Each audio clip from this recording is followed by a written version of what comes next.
Well, good Friday morning, everyone. Welcome to another edition of Hot Seat with Hinson. I'm Congresswoman Ashley Hinson. Thank you so much for joining us here.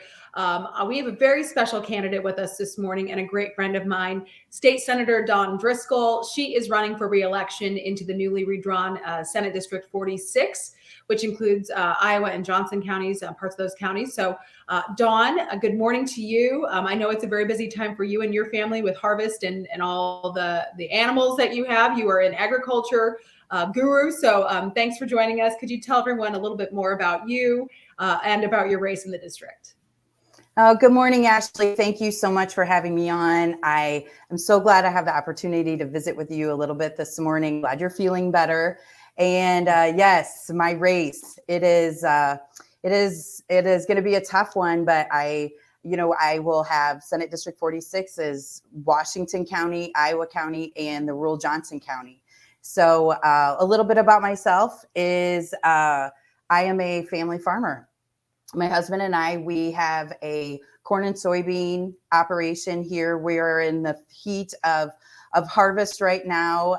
Yesterday, we also have a cow-calf operation, and yesterday was, I always think it's the best day of the fall when we take our cows and put them out on corn stalk. We got corn harvested that we make another field, and they just go out and they do that, and they go out and graze on the corn stalk. So it was a great day. My oldest son, who's a senior in high school, was very happy to miss and be in sick for a couple of hours in the morning to help us move the herd from like about a half a mile away. So we move them down the road like that. So it is a crazy day, always crazy in the fall. And then to add the election on top of it just makes us happen. So.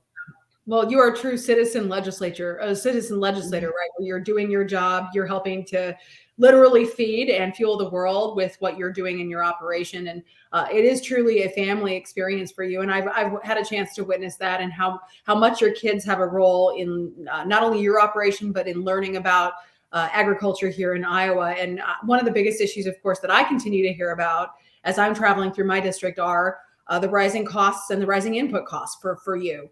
It's the fertilizer, it's all of the diesel. Obviously, those prices are still at record highs. You name it, under this administration, the Biden administration, the energy policy has made it more expensive for farmers to run business day to day. So what is your experience with this? And, what, if you can kind of tell people how that works in your operation and what you're seeing there, and then what can we be doing both at the state level and the federal level to help ease that burden for Iowa farmers? Sure. Yeah, it is a heavy burden that every day when we go to the fuel barrel to fill up, it's basically a fleet of tractors every morning when we go out there to refuel. It is something that I think about every single time when we fill it up.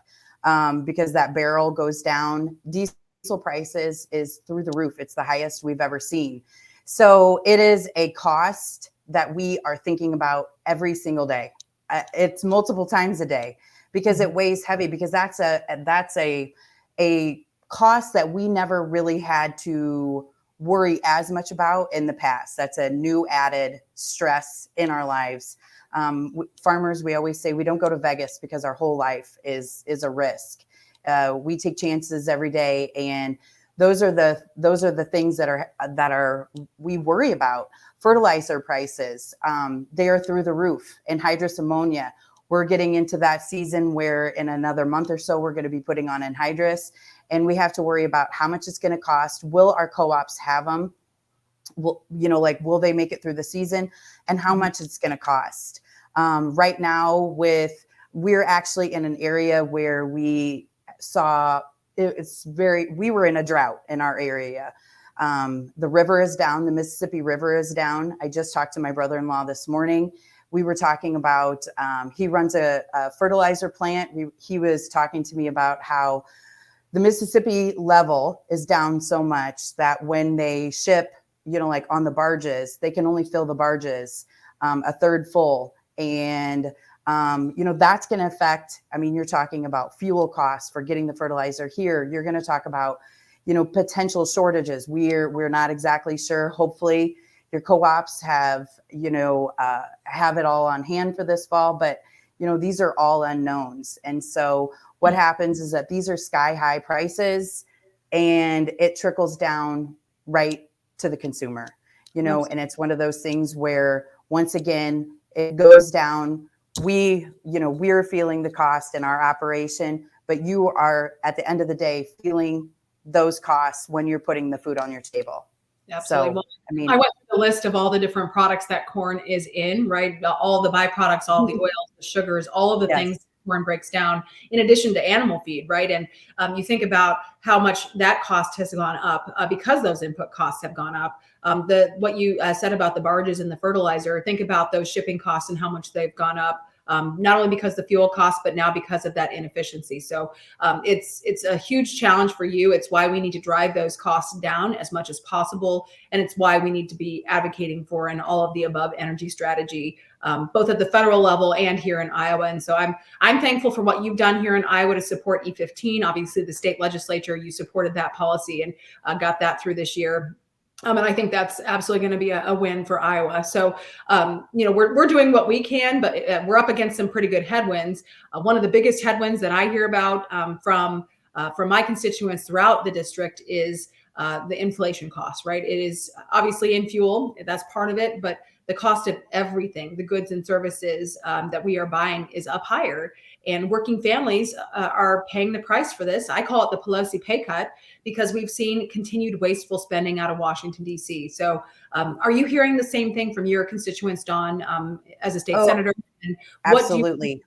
Why is it so important then to maintain the Republican majority in the Iowa Senate? Absolutely. So this election cycle, we started door knocking on June 8th because we kind of had some heated House seats. And I have, up to this point, just myself, I have door knocked on over 7,000 doors. We made it through the district once by August 28th, and we are almost ready to finish our second go around as far as knocking the entire district. And that's what I hear at the door is, inflation, inflation, inflation. And I think that we are doing a great job at the state level as far as cutting taxes, with passing the flat tax from last year, not taxing retirement. I mean, these are the things that are so important to Iowans. And I am on every single doorstep, almost every single day, going out and knocking hundreds of doors. And it's the top thing that people talk about. And it's the top thing that they talk about because they look at their bank accounts every single day and see how much less it is this year than last year. So I think it's so important to keep the Senate, as far as having a majority Republicans in there, because not only do we honor what we say, we said we were going to cut taxes and we did it. Yeah. We're going to continue to look at different ways that we can cut, because I think that what we are doing in this state is the exact opposite of what's going on at the federal level. And I think that everything that we are doing here, we are making it, the top 10 places, to live. Iowa is an amazing place, and we want to keep our Iowans here, and we want to keep them living here. And I think that will do nothing but benefit everyone. And I think that what we are doing as far as cutting taxes, the policies that we are making, it is so important. And I think that Iowa reflects that. I mean, they reflect what we're doing is we're doing a good job. So we need to keep our majority in there. Yeah, well, what I say is DC needs to operate a lot more like Iowa, and we don't want Iowa to be operating like DC. So that's right. What's important in this conversation, too, is context, right? So it wasn't that long ago that Democrats had a trifecta here in Iowa, and it was the late 2000s. I was a news anchor at the time, and I remember covering that overspending and that disrespect for taxpayers. When we had a Democrat legislature and a Democrat governor, they did not respect taxpayers. They spent more money than we had. They had to borrow. I think, have still been paying off many of those debts. And now we are fiscally responsible here in Iowa. We are living within our means, but they had to do an across the board 10% cut because they had overspent. That's just irresponsible governing. And that's exactly what we've seen out of the tax and spend Democrats.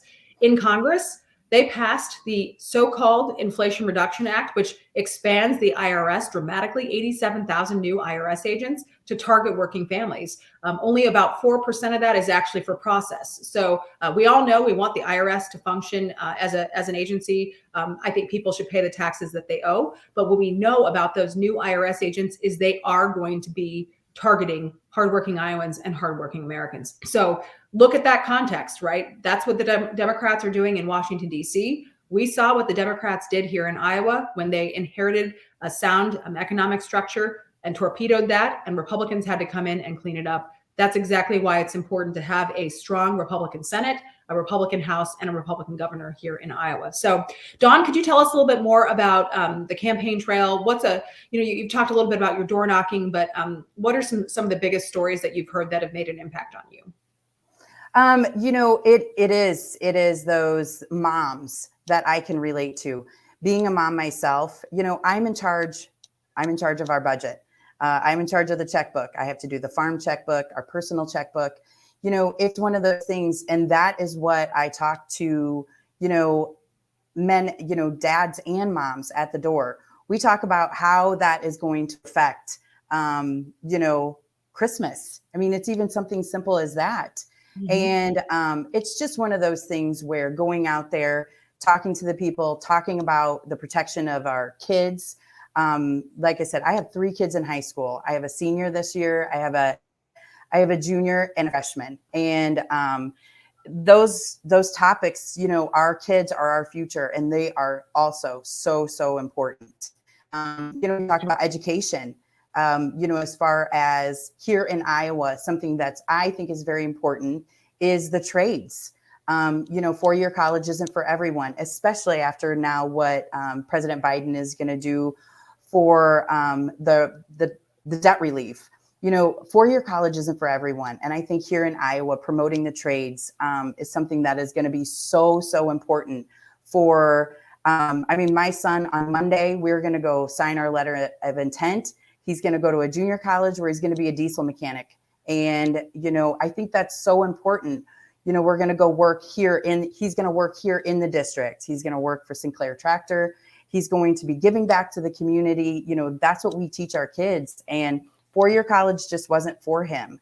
And so we talk about a lot about that too, is how we need to get people back to work. Companies are not, the workforce shortage and things. And how are we going to fill these jobs? It is to get these kids, in these right programs as far as plumbing, heating, all these trades. That is going to be so important. And to teach these kids that this is not, 4-year isn't for everyone, and you can and will be so successful if you go and do a specialized trade.